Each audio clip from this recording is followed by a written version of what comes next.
Hello and welcome back to another episode of Molby On The Spot. Your chance to hear the wit and wisdom of my friend, Mr. Jan Molby, the Liverpool legend, who joins us every week here on Anfield Index Pro. Good evening, Jan. Good evening, Trevor. Once again, I hope you're well. I am, man. I am, yeah. Lots for us to talk about. I'm kind of tempted to just do a whole chat about Manchester United, Arsenal, City. Just looking at other teams is fascinating at the moment because, and I know you'll be able to relate to this, it's a lovely feeling to not have that tightness on your shoulder, to be 5 points clear of your nearest title rivals, and to be able to sort of relax into the weekend, watching other teams, see how they get on, it not really mattering. It's going really well for us in that regard. Let's just take a little bit of a few minutes at the start, if it's okay with you, just to talk maybe about that City game, that City-Arsenal game. What did you make of them in terms of each team, how they approached it and so on? Well, obviously, there's been a lot of criticism of Mikel Arteta again and the starting 11 that he picked. But I actually think that the biggest surprise for me was the way the City played. I understand that you go to the Emirates and you get yourself a goal within the first 10 minutes. But it was never the way that Pep Guardiola played the game. Wanted to defend and time waste and not play out from the back. So that was a big surprise. The fact that Arsenal struggled for as long as they did with the starting 11 that he chose wasn't a great surprise either. I think we've seen that on a couple of occasions this season.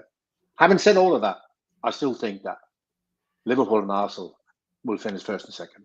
Of that, there's no doubt in my mind. We did this about 3 weeks ago, didn't we, Trevor? For no money can I have Manchester City. I just can't. I just can't have them.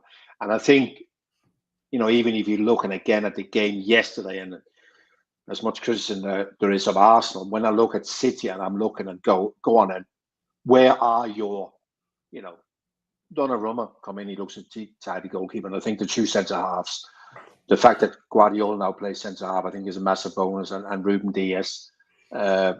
Rodri, yeah, he's slowly becoming or getting back to form. And then I look at Haaland.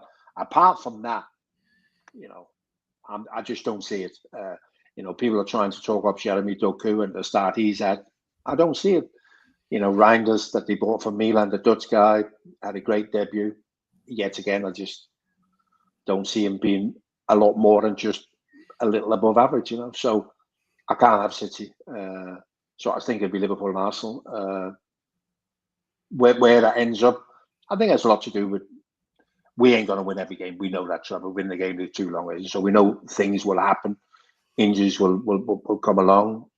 I think it's all a matter of how brave. I think Roy Keane, I didn't see the coverage because I was at the game, but I read something today about Roy Keane talking about managers who gamble.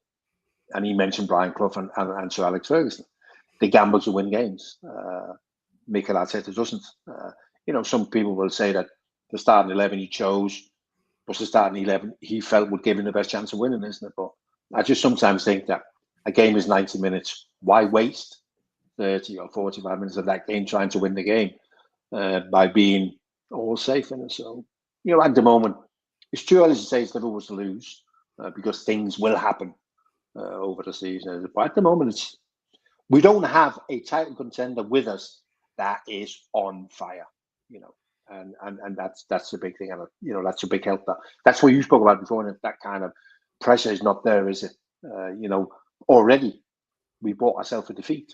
We can lose a game and still be clear, isn't it? So that's a massive thing as a player. Trevor, you look and you think, because you understand as a player that every game you expect to win the majority of games, but things can go wrong. So before every game, you kind of go, well, even if we should lose this today, and the thing is that it does not enter into the Liverpool players' mind that they will lose two in a bounce. So it's kind of, we can lose one today, but then it'll be a while before we lose again. And so it's going well in a funny sort of way, Trevor. Yeah, I think that's really well put, actually.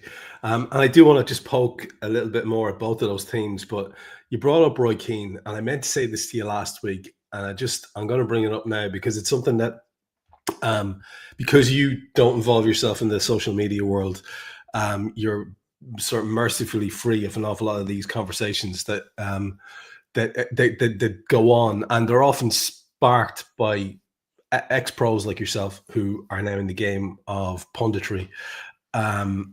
And I do think there's a difference between, some pundits and lads who can actually analyze the game. And I think that's fine. There's probably room for everything. There's room for fellas who just bring a bit of personality, or Micah Richard types. There's room for that. It's TV, right? So, I wouldn't be into giving anyone a hard time, but I just find this really interesting. Keane was responding to not the last outing, as in, whatever it was, the weekend's outing, the previous outing for United, which was a very disappointing one. And he was very sort of animated, talking about just put in a tackle. You should be coming off the field exhausted. Where's the passion? Basically, was the gist of what he was saying. Where's the evidence that these guys care? And I saw that commentary and that way of approaching it dismissed as sort of 90s football punditry or something like that. And look, I get the idea that it's not very sophisticated, but I kind of think it really has a place. And I think it would be terrible if we lost that. Should we let lads off the hook now just because we want to talk about systems? Isn't that an essential part of the game? It seemed a bit to me very reductive to just dismiss it as old-fashioned. What did you think? What do you think about that? Well, I still think effort, and obviously I'm from the same and a little bit before Roy Keane, but I still think effort is about 80% of the game. We kind of wrap it up in all sorts of these things, and you get new analysts and younger pundits who talk about something totally different. But I just think that in the end, Trevor, how often in modern day football do you see a team that loses by one goal and they come off the pitch and you look and you go, do you know what? They gave it everything. How often and they gave it everything is not just to do with sheer effort, you know what I mean? But it's like they tried everything also to get themselves an equaliser or whatever. I sometimes miss that a little bit. We're always waiting for this perfect. I mean, the game more than ever, and I'm talking about at football clubs, at the grounds, at the training ground, it's played on screens, isn't it? It's played up on the board. You're being told and shown whatever, but that's not where the game's played, is it? So once you get out there where the game is actually played, so many things can go wrong. More things go wrong than right. I find that amazing that football is played with your feet, Trevor, which makes it a very difficult game to play. With your hands, you've got much more control, haven't you? But it's played with your feet, and so a lot of things go wrong. So a lot more things in a football match goes wrong than right, generally. And I don't know why people don't accept it. It's part of the game. There doesn't have to be a reason for everything that happens in football. And that's something that really winds me up, that there will always be somebody. It doesn't matter what happens in the game, they'll come and go, this is why this happened. And I go, no, it's not. It happened because it happened. And there's plenty of those moments in the game, innit? Now, Van Dijk's winner against Atletico Madrid, it's nothing to do other than determination, is it? He's gone in that box and he's gone, get it anywhere near me, yeah? And I'm telling you, I'm not going to jump. I'm going to plant myself and I'm going to head it. You know what I mean? It's like things like that. I always talk about that game against Charlton years ago where Alan Hansen, when we were getting beat 2-1 with 5 minutes to go, and then we equalised and he went, I better go up front, you know what I mean, for the corner. And you think, well, what you don't hit the ball, you know what I mean? But it was kind of, and then we scored the winner. It's those kind of moments. They're the moments, not the moments off the tactical boards or off the training ground. There's other moments that, Rio coming on at Newcastle. Yeah, of course, it's great. And it's a great substitution in it. But the fact that he scores the goal is not something that they planned on in training ground, is it? It's circumstances during the game that happens, and we're there, isn't it? And yeah, like I said before, shit happens, Trevor, It does. And I love that you brought it to that sort of just sheer force of will that is such an important part of the game, and absolutely what part of what Keane was poking at. But I think where people were found it easy to critique him was when he was talking about tackling and all sorts. Now, people may have the wrong idea about football in the not so distant past when you were bestriding the pitches. And I think it was a hugely different game. Obviously, you're the man to talk to about just how different. But tackling had a huge part in the game, and in a derby game, there was a little bit of, even someone who's a cultured footballer like yourself wouldn't have been averse to seeing at least a teammate maybe go in tough early on and sort of allow people to know, right, this is my area and I'm the boss here. It's an old-fashioned way of doing things. I wonder, do you think, and this is a roundabout way of getting to, do you think that era of physicality has almost all but disappeared? I know there's no Graham Souness is going around stamping lads in the thigh just randomly, but do you think it's all but disappeared? In that, is Keane actually sort of talking in a vacuum there because you can't actually do that type of thing anymore? Or what's your take on that in terms of the physicality in the game now? So I do think that with the way that the game is being ref these days, that they are trying to allow a little bit more. They do let one or two things. Where for years, Trevor, we got fed up with footballers buying a free kick, didn't we? You get yourself in front of the opposition, you feel a touch and you go to ground. But a lot of these things now, the referees are no longer being fooled. They're waving play on, let's get on with the game, isn't it? The only thing I will say isn't, I don't have an issue with how we played or how the game's played today. I have massive respect for both. But that bit where we basically had no tactics in the first 15, 20 minutes because it was about win the right to play, and that's how every game was 15, 20 minutes. Now, that's where the game is different today, because a massive part of the top team's tactics, and also the other, it's like the first 10 minutes is what we do for the first 10 minutes, isn't it? You know what I mean? We get ourselves set in where we want to be. So it's not a case of where the last thing they would shout at us in the dressing room is, win your tackles, where, whatever. They don't do that anymore, do they? It's like, think about what our plan is. Let's get settled into the plan as quick as we can and play how we painted it all for you on the board. And that's where the game is different. And that's where maybe, I understand that there's people who follow football today and go, Roy Keane is old school. He is old school, but he still believes in those beliefs, And even when he was a manager, it's been a few years ago, when he was a manager, he still believed that you could survive on some good old-fashioned qualities, And I do believe you get a long way with that. Of course, you've got to have ability and everything else. You've got to be able to understand the tactic and whatever. But it's still a lot to do with effort, isn't it? Running an extra yard, still winning your challenges, picking up your second balls and whatever. All them things, picking up second balls, you don't know where the second balls are going to drop. So it's an effort to be there, isn't it? And be competitive. They are massive. I mean, you win 67% of your second balls, you're going to win most football games. Yeah, so you can still show aggression in maybe slightly different ways than the naked aggression it used to be. I want to circle back around to the two nominal title rivals. And I mean, other people may have a say in that. Chelsea may believe that they're in the picture as well. Who knows how the season's going to pan out between now and Christmas, and we'll see how the table starts to settle. But just a question about each of them in terms of Arteta. You kind of alluded to the fact that he does seem to set up in a risk-averse kind of way, and then they have to go for it at the end. And I thought it was notable to watch Declan Rice at the base of that midfield as they were like bombing on. And there's only so much you can do, I guess, when you've got two lines in front of you. But there was a limited range of passing from him. Maybe Odegaard's the missing link there, and maybe that's fair to say that. But again, it just doesn't seem to have that take a risk mentality, as is certainly from the start of matches anyway.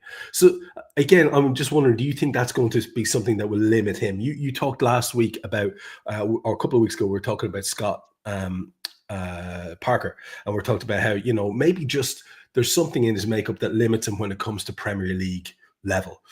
Is there something that may limit Arteta there when it comes to actually winning one of the big pots, getting the league actually over the line, not being the nearly man? Do you think that might have something to do with it? Yeah, I do, yeah. I mean, let's take nothing away from Arteta, from where he took Arsenal to where they are today. And today they are competing. Today they're competing for the Premier League title. Last year, semi-final of the Champions League. So he took them right to the top, and hats off. And yes, he's had a lot of money to spend, but nobody gets there without spending money. it's no good kidding yourself and going whatever. Money's important, wage, budgets, and whatever. All these things are important. He's done a really, really good job. But I always feel that the biggest steps are the easiest steps to take, and the smaller steps are the hardest steps to take. And I'm just more and more thinking that I can't see him changing. He's manic about control. I mean, that was one of the first things he said after the game against Manchester City. He's talking about control, dominating, or whatever. It's like, what is control? What is dominating? And I think he gets that slightly wrong in that. Yes, he comes in and you look at, I'm not sure how he ended up in him, but about 68% possession possibly for Arsenal. That's how it looked to me. And then all the negative stats about Manchester City, how few passes they attempted, how little possession they had, and all that, isn't it? But I still think that a lot of that City allowed Arsenal. Very unusual, but City went, here you are, you can have them all. We'll set up here, set up for long periods in a 4-3-3, and then later on they went to 5-4-1, and they've just gone, you can have them all. You can, and then after the game you can talk about all the stats in the world that you had the possession and whatever, isn't it? But the things that matter. And then bizarrely enough, when City went to a 5-man defence, they then decided for the first time in the match to play a high line, which was madness. All game they defended the 18-yard line, and all of a sudden they scrolls up. And the only time when Arsenal had somebody on the pitch who was prepared to run in behind in Martinelli, it just didn't make any sense. I mean, but again, there will be somebody telling me why they decided to push up at that moment.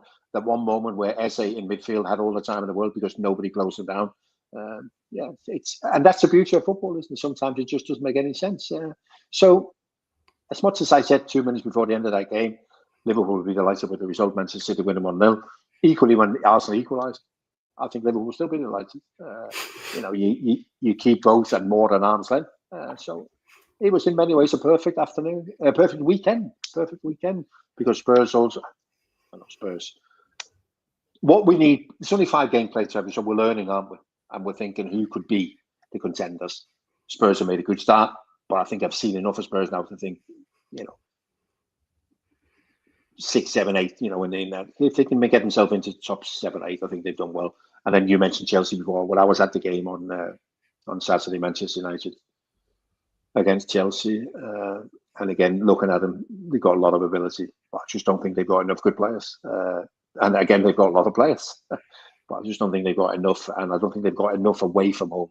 I think they're a bit young, they're a bit naive, lack a bit of physicality. And I made my mind up about Manchester City. So, as I said before, Liverpool and Arsenal will finish first and second.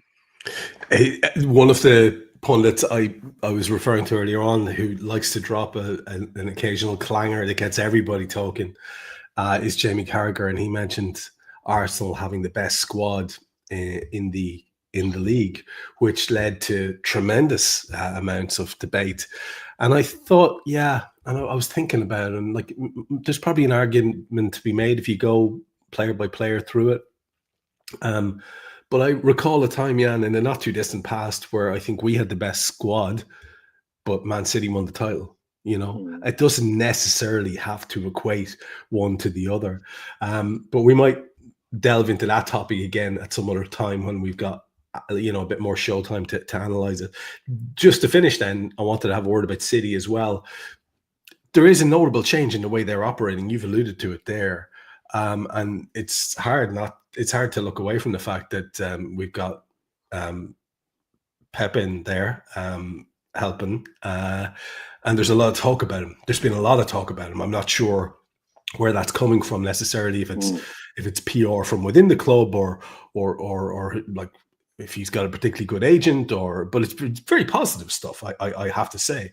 And I think if you're a Liverpool fan, you might have a slightly different take on that because, there was some critique of how perhaps his influence wasn't necessarily the best for us and for our team in those last years with Klopp. Do you think he is having an impact there? Do you think Guardiola is the kind of manager who would allow himself to be impacted by anyone? I think it's a really, really difficult question, Trevor. We heard Pep Guardiola last season talk about the way that football was evolving. And it was evolving without his fingerprints all over it.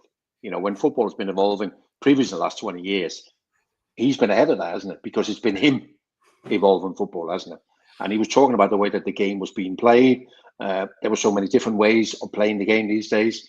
And he said, I might have to change something. Hence the reason that he brought in Linders. The thing with Manchester City is that, so you've got the director of football and the board and whatever, you never see any of them. I never see anyone speak to them. You never see the press officer, so you can never speak to him. And I've never heard anyone talk about, you know, having a casual chat to Pep Guardiola, you know. And I can tell you, I speak to people who had a little chat with Arne Slot off the record. I myself am on a touchline. I speak to managers that I know off the record. You get little bits and bobs. So I don't know where it's coming from at Manchester City, whether somebody have decided to take a bit of a gamble and think we've got a big personality in here now in Manchester City, who even in the company of Jurgen Klopp, you know, wanted to sort of force his ideas onto the team. So maybe somebody just guessed and gone. And also somebody was trying to tell me that the third goal against Manchester United when Erling Haaland ran through from the halfway line, that was kind of a counter-attack in the name of Jurgen Klopp. Pep Linders in it, but I just thought it was a bad pass from Harry Maguire. So, you know, it's like people are desperate to make that connection now, aren't they? They're desperate to make that connection with Pep Linders and the way that they're playing. And this is more like Klopp. I don't know. I would be amazed though if, and of course he won't be needed in all games, but I'd be quite amazed if Pep is prepared to play that way in the big games. Mm-hmm. You know, and we know what the big games are. You know, it's Liverpool, it's Arsenal, isn't it? Possibly Spurs, possibly Chelsea, and whatever. If he's prepared to play in that way in the big games, I'd be most amazed. Yeah, very interesting to watch. I have a quick one for you because let me just credit JP in our chats there is asking about whether or not he's wondering whether or not Salah's about to be robbed of a very rightful Ballon d'Or. And he says he doesn't think anyone came close to Mo's level last season, which I think most of us would be in agreement with, JP. Speaking of PR, this seems to be very much that. There's all sorts of mad stories going around about lads setting up parties and inviting family from all over the place. And it does seem to be very much a PR personality contest type of a thing, because otherwise I don't understand how there's much conversation to be had about this thing, Jan. It shouldn't be this difficult. You've got a lad there who's busted records wide open whilst winning the toughest league, was achieving those records in the toughest league, and the sort of headline league as well. Shouldn't be this difficult. It should be his prize. The Ballon d'Or, Trevor, I feel, is out of control. You know, let's not forget this is a team game. Yeah. You know, how often do we talk about squads and is the squad big enough? Is the squad good enough? It's a team game, and so I think the Ballon d'Or is out of control. You know, I much liked it back in the day where, yes, the Ballon d'Or was part of it. But today, how can you win the Ballon d'Or? You can win the Ballon d'Or if you win the Champions League or you win European Championships, World Championship, whatever, isn't it? But anything else, for some reason, people just get blinded, don't they? You know, they can't see past. They can't see past. They can't see past winning the biggest tournaments. You know, that's almost like a criteria. Unless you won the Champions League, you're going to be very, very lucky to win it. So I think it's a little bit out of control. It just doesn't sit right with me. It doesn't sit right with me in a team sport. You know, Trevor. And also, is there any need to involve 30 players? You know, it's all just more and more hype, isn't it? You know, 30 nominated players and whatever. And I look at some of the players on the list and I'm thinking, bloody hell. You know, if I'd have been playing today, I might have made the list. You know, so yeah, I just think some of them, like, you know, it baffles me a little bit. So, who will win it? Probably Dembele. Won the Champions League with PSG. Had a good season because he's a good player. But did he have a better season than Mo Salah? Some people go, well, he won the Champions League. Yeah, he did. Yeah, I understand that. So is that the criteria? I don't know. I mean, I liked it back in the day, Trevor, where if a player makes his debut today and he scores the winner, he gets man of the match, doesn't he? Be the worst player on the pitch, but he gets man of the match. Back in our day, you got man of the match if you played well.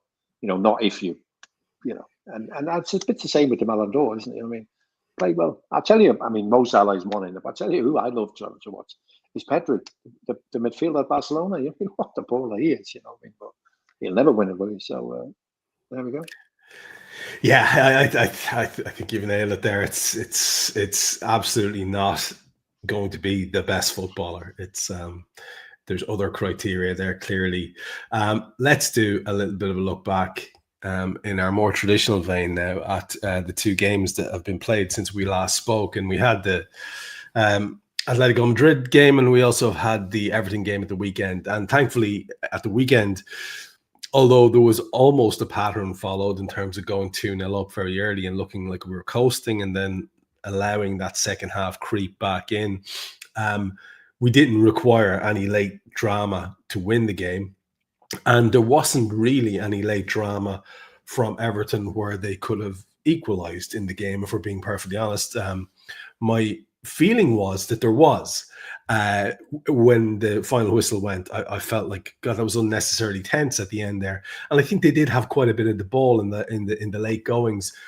But as I looked at my notes to do Raw immediately afterwards, there were no chances created by them. We have to be honest about that. And again, there was this narrative going around about Everton being unlucky and so on and so forth. It's guff, really. And I think, David Moyes leaned into it a bit, got all conspiratorial about Anfield, and you'd expect that from an Everton manager. Or what else is he going to say? It's standard stuff.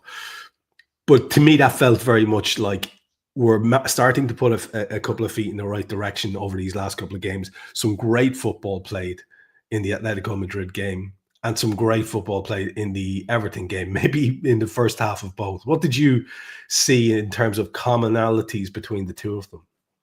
Well, obviously, the one thing that disappointed me in both games, and we spoke about this last week on the show, I couldn't see Atletico Madrid or Everton scoring. I couldn't see how they would score against Liverpool. And Atletico, the first goal, we sort of went half to sleep, didn't we? And thinking this ain't going to happen. And then I think they got a little bit lucky with the deflection for the second goal. I'm not sure he goes in without the deflection. I think Ali saves it. And then Everton, to be fair, they scored a good goal. So that's, again, you slight worry, isn't it? That we're allowing the opposition to get on the score sheet. That is a slight problem, isn't it? But I think, again, we've shown, and this is the big thing, we spoke about Arsenal before, we spoke about Manchester City before, the big difference between them is that Liverpool win their games and the others don't win all their. That's the big difference, isn't it, for me? It's like, yet again, it's black and white, isn't it? What's the difference? Liverpool win. They win the games. I swear, Trevor, Atletico Madrid, I knew we were going to score. It's just, and it had something to do with what we're capable of, but it also something to do with that 5 or 6 years ago, against Atletico Madrid, you knew they could withstand a battering. Yeah, I'm not sure they can anymore. I was quite surprised how weak they were without the ball, and I thought we're going to get one here. They won't be able to cope with it. We're going to get a chance, and they won't be able to cope. So I think the two games, a slight improvement on what we've seen in the first 4 games. We're just getting a little bit closer, aren't we? Just like that group of new players who've joined us are almost already on it to take that next step, and it's going to flow a little bit more than what it has, isn't it? So yeah, it was just great. Another 2 home games to have, another 2 wins in it. We've got Southampton coming up tomorrow, which is another game we should win, and then we got a beast of a game at the weekend, to be fair, isn't it? But it's just nice to win your games. We've got a situation coming up, hopefully quite soon, if the fitness levels remain where they are, and we're in a good situation at the moment with the squad, where the manager's going to have selection headaches, and Florian Wirtz not starting the derby was a shocker for a lot of people. Not really sure why, but it was. We can talk all day about whether or not he should be accommodated on the left and whether or not Cody Gakpo's doing enough to maintain his first 11 place. But we know what Arne likes, and we know that he relies on people to do jobs in his system, and I think Cody's very much one of his boys in that regard. But the selection headaches are going to start getting quite pointed. Hugo Ekitike, he just looks great. And I've seen him interviewed recently. He's such a laid back character. I just love him. I love his attitude. And he's not phased at all, Jan. He's come in and he's just scored goals from the off. We literally couldn't have asked for a whole lot more from this kid. Proper centre forward as well, using his body and all the rest of it. Obviously, we've got Isak coming in and he's on a slow build to being the player that we know he can be.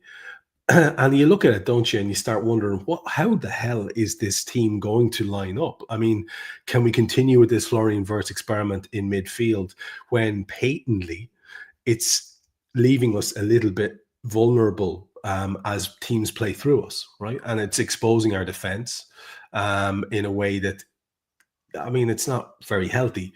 So there's so much going on here. And I think there could be an added complication come January if we do sort of address that like more defensive six position and we get someone in that. There's talk about Baliba, there's talk about Wharton. I mean, I have no idea what this team is going to look like. I've keep kicking around shapes in my head, and I feel like an amateurish lad who's playing championship manager saying, well, just stick Wirtz on the left, which is what I'm hearing from an awful lot of people who are actually reasonably knowledgeable about the game. But it comes from a place, Jan, of having an embarrassment of riches, you know? Absolutely. How do you see this settling down? Do you see is there a shape in your head for us accommodating our best footballers? There was a shape in my head, but it isn't there anymore. Okay. Because, you know, and I think it's foolishly as well sometimes, isn't it? We think it's enough that we scout well, we bring him in, and away we go. You know, not everybody settles down from day one to day two, and it takes time.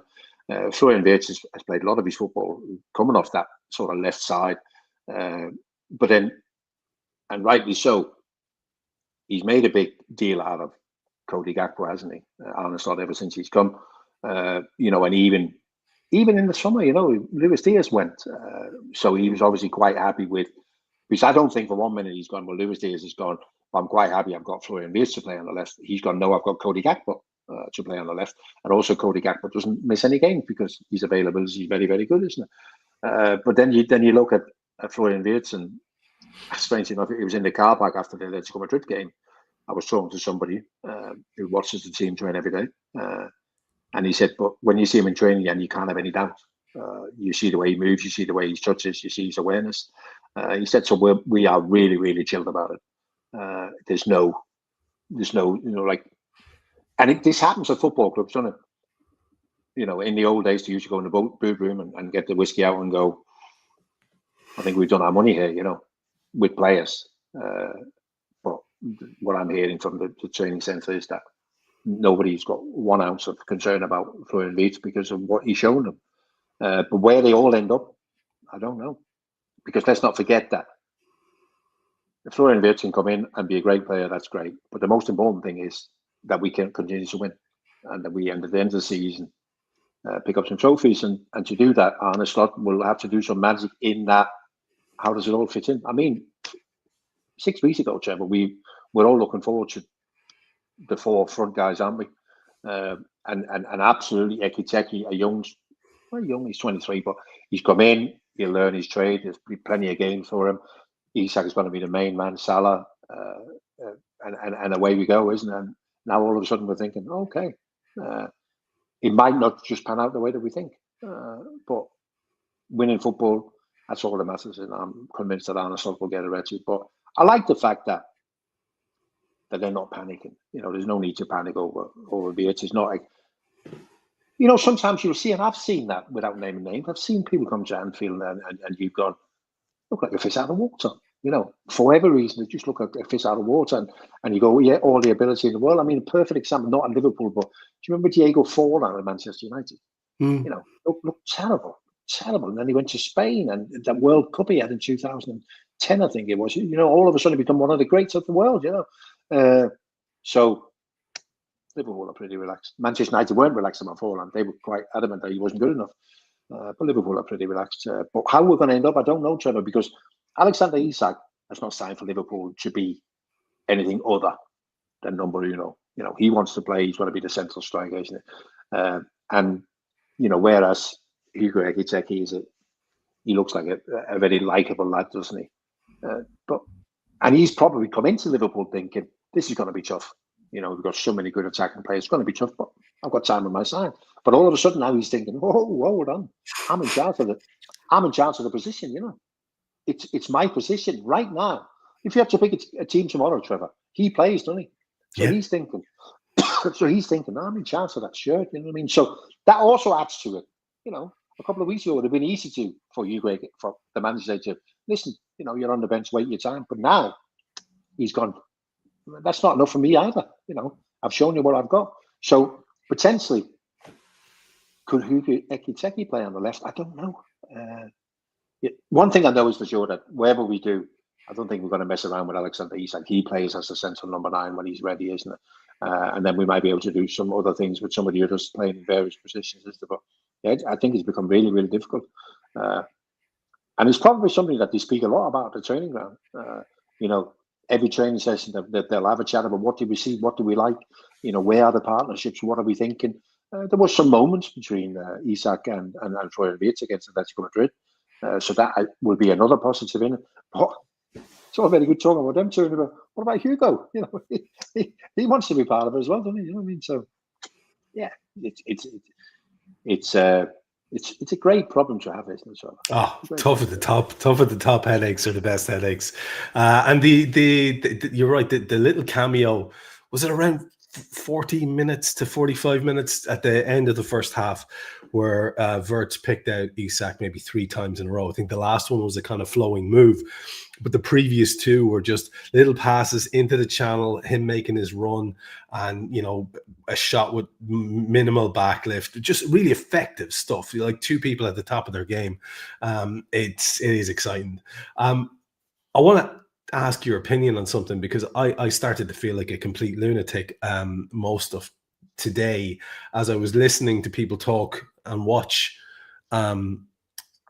articles coming in based on the weekend's games, and they were chatting about Conor Bradley, and in the immediate aftermath of the game, I thought he did okay, but I just felt he looked a bit, I don't know, jumpy. I wasn't 100% certain of him from a defensive perspective. We all know that Conor's actually really, really talented footballer, taking the ball forward. He's really intelligent with his running. His weight of pass is fantastic. He's like really good in that attacking sense. So much so that, you know, as people were fretting about Trent leaving, I thought, well, okay, he's not Trent in passing, but he's a really good attacking weapon in a different way. I think we're going to be fine. But I wasn't 100% sure about his defensive work. I felt, on my assessment of him in the game, I was a little bit, don't know how that went really. It's still a bit impetuous, still not necessarily where I want him to be all the time. But my God, I got put in my place by people saying, oh, no, he had Grealish in his pocket and so on and so forth. So I wanted to get the opinion of someone who actually understands the game and has played it. What did you make of Bradley's outing? I think there was quite a lot of people who felt that Jack Grealish had the upper hand. But there is again, there's a hype around Jack Grealish, how well he's played since he joined Everton. He's done okay, but no more than okay. I think Bradley possibly a little bit unsure, a little bit uncertainty in that he probably doesn't quite know what's going on. Frimpong, I don't know how many big Premier League games he will play as a right back. You know, I have my concern as him as a right back against the top teams. But of course, now we got an option in Dominic Szoboszlai. But I just think that Bradley is maybe a little bit uncertain about where am I? Am I first choice, second choice, third choice? What exactly does the manager want me to do? Because we have moved away from Trent and Robbo. So I think he's just a little bit unsure. And let's not forget, also relatively inexperienced at this level. So I just think it's a young player that's a little bit unsure about his role, how big his role is going to be. But I think he's going to be fine. I think we've seen enough, and he's been in and around long enough And the first thing we did, our reaction when Trent was made public, is we gave him a new 4-year contract. Liverpool don't do things like that, do they, Trevor? I mean, we're not in that way an emotional football club. You know, we're strictly business, aren't we? So I wouldn't be overly concerned. He'll probably admit that wasn't his best game he's ever had. He had 1 or 2 issues. No, got no concerns about him. I think I'm delighted you said he's not Trent. You know, I mean, a lot of people go, yeah, you know, it's a bit like when Raheem Sterling left and when we got Jordan Ibe in here, but it's never that easy, is it, Trevor? No. But young Connor's going to be fine. On the far side, the other man seems to be finding his feet as well. Kirkez, you know, maybe again, people were a little bit nervous about him because he seemed a little bit nervous in the opening matches, but seems to have sort of found maybe an understanding of what it is that he's expected to do in games, and looked, I thought, really good in some recent matches with his one-to-one battles in particular. You know, I thought he looks solid again. I just think that he got a bit carried away. You know, you can't be the best fullback in the world when you play for Bournemouth, but you can if you play for Liverpool. And I think he thought that I'm going to show the world inside August that I'm the best fullback in the world. And I just think he got a little bit carried away. He wanted to do too much, you know, like when you look about his qualities and you talk about what he brings, and he wanted to bring that all in one go, you know. And you think, I don't think Arne Slot, part of the substitution at Burnley or whatever, I think they've just calmed him down, you know, because obviously one of his real strength is his intensity and energy, isn't it? They've just calmed him down and gone, well, you'll be okay. You'll play your way into this, find your way around with your teammates, whatever, you're going to be just fine. And within months, people are going to think, okay, yeah, he is one of the best fullbacks in the world. I just think he got carried away and he's gone, I can't believe where I am. I'm going to show everybody, proud Hungarian, you know what I mean? You know, it just meant everything for him. I think they've asked him, or they've been part of, just take a step back, calm yourself down, play yourself into the team. And, you know, because when you play for Bournemouth, you don't have to win every game, do you? You know, so when you play for Liverpool, you have to win every game. So there's also a different responsibility, isn't it? You know, less stupid yellow cards, less mistakes, isn't it? I mean, all these things matters, isn't it? You know, and I think that's what they've been basically telling them. And not here. We can't afford to make these errors that leads to maybe a loss of 2 points, or, you know, not unnecessarily double yellow in the game or whatever. Just chill, mate. Chill. Yeah, chill. Yeah, it's good to see things settling down. It really is, and see people that the club has spent a lot of money on looking the part, and it's going to be a slowly evolving thing for sure. We have a couple of games ahead of us, of course, and we should talk briefly about the cup clash first, and I wouldn't mind just getting your take on this and what do you think it should be in terms of a priority for the club. My take on it, Jan, I don't know what you make of it, is that we have a lot of lads who are very good footballers. We have that phrase again, an embarrassment of riches in the squad at the moment, and it's a lovely headache for Arne Slot to have. But it kind of leaves you in a situation where I don't think we're going to be seeing 17 kids in the squad. I think we're going to see a very strong lineup in terms of like recognized, talented, first team capable footballers, because we have those guys there who need games. I mean, I can't see it any other way. And part of me is delighted about that. And part of me wants to really not stress these two cup competitions at all this season, because I think for the first time, I think in many years, I feel like both of the big pots are actually attainable. Like that kind of massive double. It's mad to say it, but it could be done by this team, by this squad, if it develops the way we think it can. And so I wonder about prioritizing the smaller competitions, but we're going to have a good, strong team regardless. So it's going to be a priority, I guess, no matter what way you cut it. What way do you see him going with this? Well, if you look at the winners of the Carabao Cup over the last long time, it's only won by big clubs now, aren't they? You know, there's no other smaller clubs sneak into the back door and pick up a league club. It's won by the biggest clubs, you know, I mean, Manchester City and Chelsea and Liverpool and whatever. All these big clubs take it very serious. You take it very serious with the players you don't need for your next Premier League game. So the game against Southampton, Mamardashvili right back, Leone, Gomez, Robbo, Endo, Curtis Jones, Florian Wirtz might play, Alexander Isak might play, Rio might get a run out. It's going to be a strong team, and he'll continue like that. The big boys will only be involved, I think, if we get to January, February, and we have a two-legged semi-final. But until then, he's going to run with what do you call them? I don't know what you call them. Unfair to call them reserves in it, but the ones who don't figure in our Premier League games. So it's going to be a strong team, that's for sure. Yeah, Arne seems to have a narrow enough idea of who's going to be in his first 11. So there are going to be really good footballers who are just outside of that. Like Fede Chiesi, is going to get a game and so on. It is. I'm excited to see what we look like, how we line up. I have to say, I guess maybe Trainee only gets a game as well. You wouldn't be surprised to see that too. But that might be about as young and as experimental as it gets, because there are so many, experienced, seasoned footballers there who will want an outing. And I am looking forward to seeing the likes of Mamardashvili as well. So it is something to look forward to. And in terms of prioritizing it, we'll get obviously a prediction from you at the end, but there's a difference, isn't there, between sending lads out to have a run out and get some minutes into their legs and saying, we really need to get this one over the line. It's a subtle thing, but it's all there in the energy of the build-up. It's all there in the insistence of the messaging from the manager before the game and so on. You get a feel for this. Who am I telling? You understand the difference in how you can feel heading out onto a pitch. Do you think, to go back to the initial question, it's a priority in any way, shape, or form? Do you think it's going to be a very useful exercise for us to be in this competition, for players to get those games? Is that a consideration? Yeah, I agree with you. No, absolutely. Because there is some of the players who will start the game. The Carabao Cup will be their only opportunity to play unless we have a lot of injuries. And that's just the way football is. But the fact that it is home, and I assume it'll be a great atmosphere, I expect it's not a difficult game for Arne to sell to them.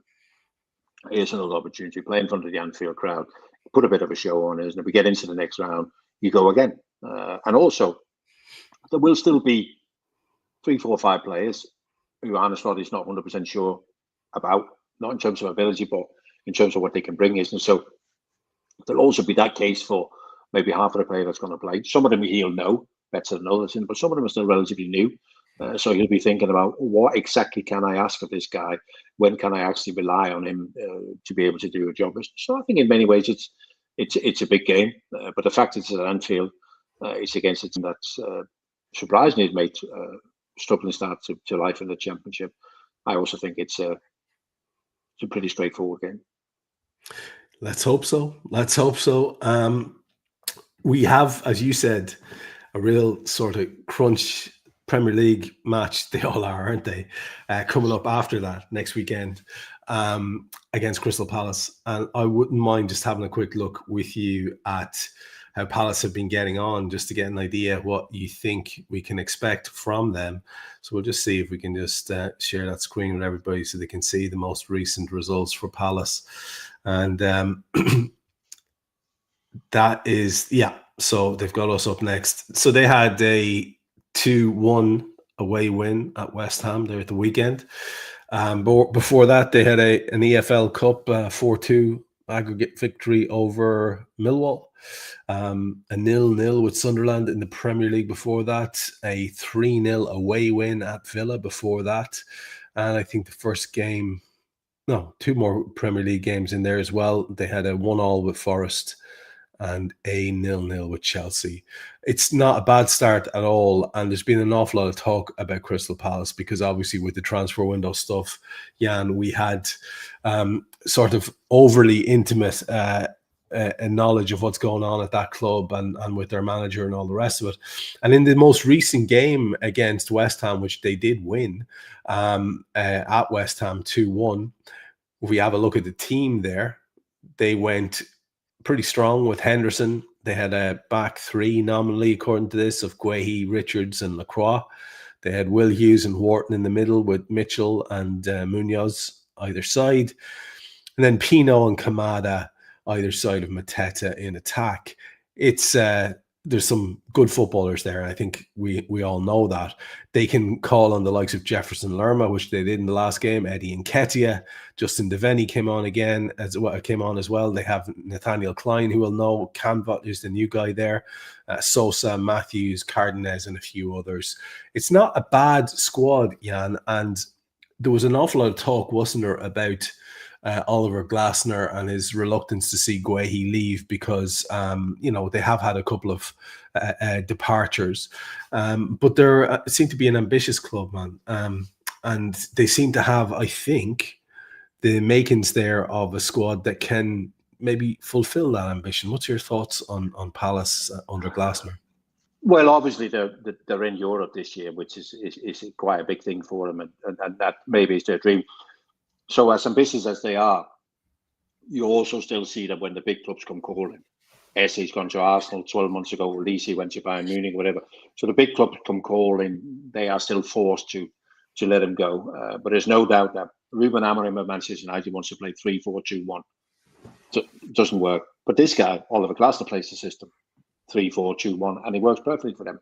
Having said all of that, they are having a little bit of an attack problem this season, I think, with Esse going and Ismail Sarr being injured. I think he might be fit for the game at the weekend. So they're having a little bit of a problem. But the organisation, further back is outstanding. The three centre-halves do really, really well.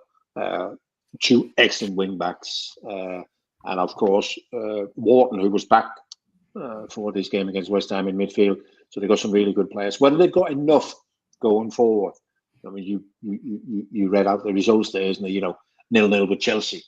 Didn't quite have enough to beat Chelsea, but plenty of organisation, good enough defensively to keep it at arm's length, isn't it? So it's a plus, Trev. I didn't even know this, but they're unbeaten in 17 games. So, that's some achievement, that. Crystal Palace, that's obviously including going to Anfield last game of the season, playing Manchester City in the FA Cup final. I don't know whether they've involved the Community Shield against Liverpool as well. So, but that's some achievement, that 17 games unbeaten. It is, and there's a very, very high opinion of Glasner in the game. It seems, Jan. You would talk to people on the regular who are sort of within the circles that might know him or know of him or know something about him, and is that opinion or sort of impression that I'm getting that he is highly rated within the game by people who actually are in it? Is that accurate? So whenever you see a picture of the chairman of Crystal Palace, the guy who's just right next to him, I speak to him on a regular basis. So I know a fair bit. They absolutely love him. Apart from him being very tactically astute, he's also tough. There's no messing about. This is your jobs. This is your role. This is how we play. Hence the reason that he built up all that credit in the bank, that when Gay was on his way to Liverpool, he went in and said, I'm not sanctioning this move. He has to stay here. They are worried, and again, after all day Crystal Palace, they are worried that they won't be able to. They are thinking that this might be his last season at Crystal Palace before he finds another job somewhere, isn't it? But he's very, very highly rated within the game. He's got a good way of communicating. There's no nonsense with him. You ask him a question, he answers the question. You ask him something about the game, he answers. There's no nonsense. This is the way we play, and I guess that would be the same way he communicates with his players. Yeah, that is how he comes across, actually, in his interviews as well. Just a Liverpool-centric question about this before we get your predictions to wrap up the show. A lot of people will have been taken by surprise, I would imagine yourself as well, at the 55 or whatever it was minutes that Isak got in Europe. There has been obviously a line. We were used to Jurgen filling us full of nonsense in press conferences. He would just throw out little haymakers of lies left, right, and centre. But I thought Arne Slot was one of these guys who's a straight shooter in terms of all the information. But we were told 15 minutes, and it ends up being 55. And he did sort of play his way into it. Probably definitely needed to go when he went. I'm not saying he looked gassed, but didn't have that impact. We see him again then against Everton. That would put him ahead of the curve that an awful lot of people conservatively had him on. But again, I'm not sure what you make of what you saw from him against Everton. when we looked at it, you and I, we thought Palace would be the time when we'd see a sizable chunk of minutes. Like I was expecting the first big chunk, maybe half an hour or a half, would have been Palace. So we're very much ahead of that curve now. Or are we, Jan? Is this there's a science to this? I mean, maybe he doesn't feature in the next 2 games at all. That could be a thing too, couldn't it? I don't know. Well, the way things are going, I can't see him starting at Crystal Palace because of Hugo, and Hugo probably won't play against Southampton. So it's a case of, can Arne Slot sell it to Alexander Isak that he plays an hour against Southampton? Possibly so, and then puts him on the bench for the Palace game for the last 20, 25 minutes, and then, trying to get him ready for October. I really don't know. But against Everton, he came up. We've all been there, Trevor. If you're not with the rest of them in terms of pre-season, game 1, game 2, game 3, and then you come in after an interrupted pre-season, your first game is okay, but your second game is, and also because it's so quick after the first game, isn't it? And your second game is just heavy legged, isn't it? And you look like you can't play football. You look like you can't control your legs. We've all been there. You come back after injury and you look $1 million in your first game, and the second game is like you're Bambi on ice. And I guess he would have felt a bit like that. He would have felt really, really tired. And that's the reason that he came on against Everton, but we didn't really see anything of him, did he? So the interesting bit, I'm more likely to think that he gets an hour against Southampton, and then he's back on the bench for the Palace game. And then, of course, we've got the Galatasaray and the Chelsea game to take from there. But the great thing, Trevor, there's no rush, is it? I mean, how many managers have that privilege of having a £125 million plus striker, and you're in no rush to make him available? You're in no rush to play him. We don't want to force anything. Take your time, so not a problem. Is it any wonder that Liverpool are so disliked at the moment? When we have a situation like that, it's bound to just spark envy in rival fans. We will wrap up the show, sir, by getting your predictions as usual. So we've got the cup game. We expect it to be a solid enough Liverpool team. What the motivation levels will be like, we're not 100% certain. And we know we have to keep going strong in the Premier League. How do you see these 2 games going? Well, I actually expect the Southampton game to be quite a good game. I'd be amazed if they don't come to play with their manager's only 32, and he will still. But Liverpool got far much too quality. So I expect Liverpool 4-1. I think they might get one because they'll probably come to try and play. So Liverpool 4, Southampton 1. Palace is going to be difficult. Palace is going to be a bit like last season, Trevor, when we went down there, we won 1-0. It's going to be similar. And I'm actually going to go for the same scoreline. Crystal Palace 0, Liverpool 1. We will take both of them, sir. We will wrap it up. Another great show. Lots and lots thrown at you today. Even a couple of things I invented on the spot, so I do appreciate it as ever, sir. So thanks very much for your flexibility on these topics. And I know I ramble a bit with the long questions as well, but you never, ever, ever let me down, man. We always get somewhere good in the end. So as ever, cheers, man. The long question, Trevor, it's all part of it. As long as we find an answer. That's it. Look at that, a bit of philosophy from Jan Molby just to finish it off there for you folks. Jan and I will be back with you next week. We will talk now in a few minutes about what day that will be. We're kind of shaking it up a little bit at the moment as we work out schedules between us, but we will be back with you regardless. So you can look forward to that for more from this man. Until then, good luck.